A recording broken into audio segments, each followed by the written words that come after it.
Olá, eu sou o professor Rubens Alexandre da Silva Júnior, sou professor e pesquisador da Universidade do Quebec, Chicoutimi, do programa de mestrado em fisioterapia. Sou também professor da Unopar, do programa de Ciências da Reabilitação, um programa de mestrado e doutorado, onde eu oriento vários alunos. Sou professor associado da Universidade McGill, também no Canadá, e sou bolsista produtividade do CNPq e Fonadesp. No 20º encontro de atividades científicas, eu decidi falar com vocês, dentro deste mini curso, sobre o tronco, que é, ao meu ver, um segmento corporal de suma importância para o equilíbrio postural de idosos. Este tema, ele vem de anos de experiência na área e de muitos trabalhos científicos realizados no laboratório LaFuP, na Unopar, como também no laboratório Bionair aqui na UQAC, no Canadá, referente à problemática de saúde do equilíbrio postural em idosos e indivíduos com dor lombar. Dentro dessa problemática de saúde que envolve a reabilitação do movimento humano, nós devemos lembrar que um tronco é um segmento corporal chave para o ser humano. Por quê? O tronco ele representa 60% do nosso peso corporal para as atividades da vida diária. Significa que ao locomovermos, ao transferirmos de postura, ao mudanças de posicionamentos, tudo que refere ao tronco contra o efeito da gravidade, os músculos, tanto no sentido anterior quanto posterior, deverão ser recrutados.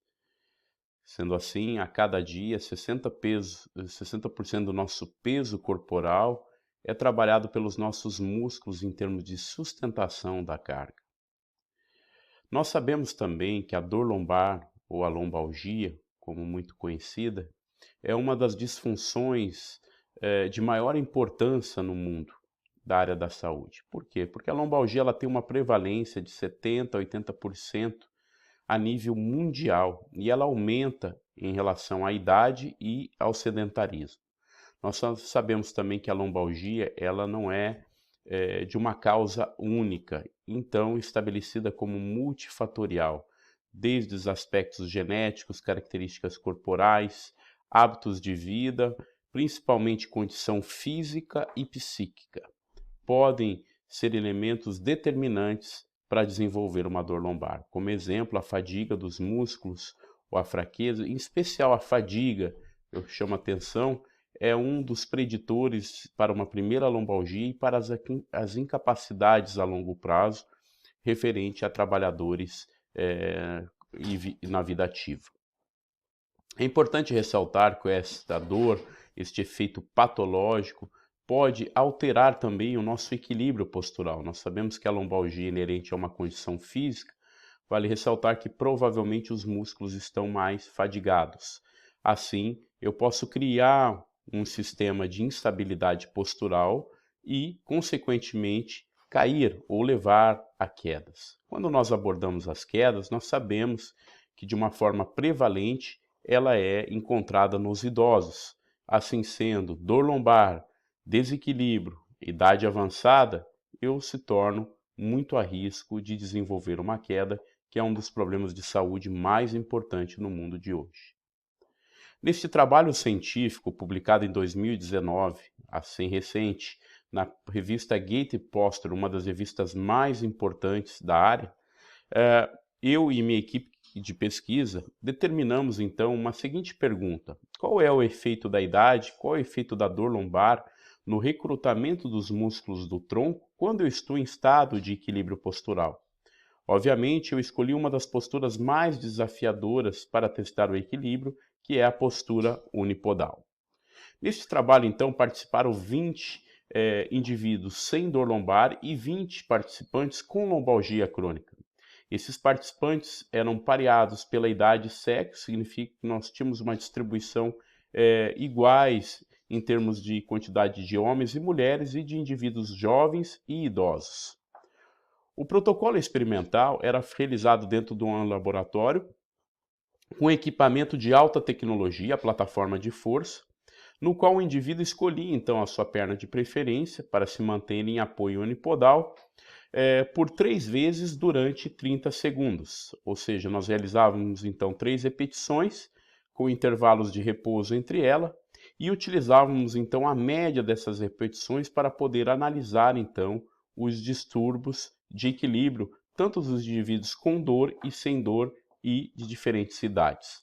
Vale ressaltar que os dados estabilográficos eles foram publicados em 2016 já na revista Spine, demonstrando que idosos com dor lombar tinham uma estabilidade postural derivados pelas medidas do centro de pressão que denota então o deslocamento e a instabilidade do corpo sobre a plataforma de força. Neste estudo, o meu foco então era observar o que se passa em termos de recrutamento muscular.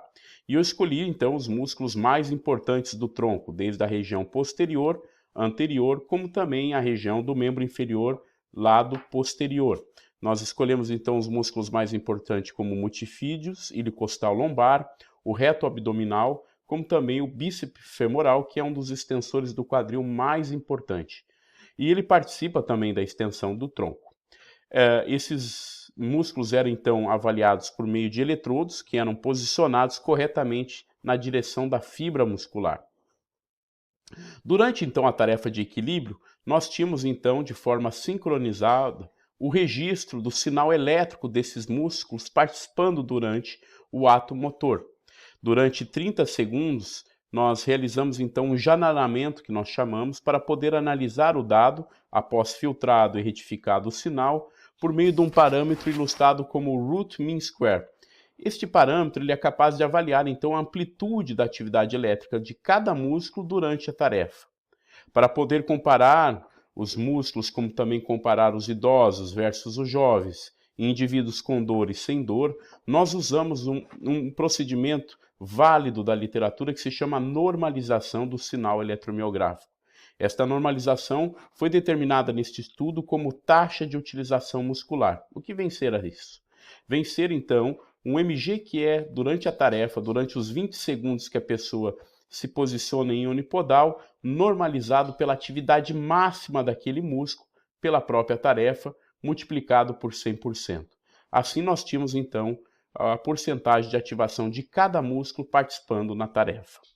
Em termos de características dos participantes, nós tínhamos as diferenças entre jovens e idosos, podemos ver aqui as características antropométricas, obviamente os idosos com características diferentes aos jovens, mas no trato da dor lombar, os dois grupos, então, eram referentes homogêneos em termos de características antropométricas, não havendo diferenças, então, no grupo intra-jovem, sem com dor, como também no grupo intra-idoso, com e sem dor, nas suas características antropométricas.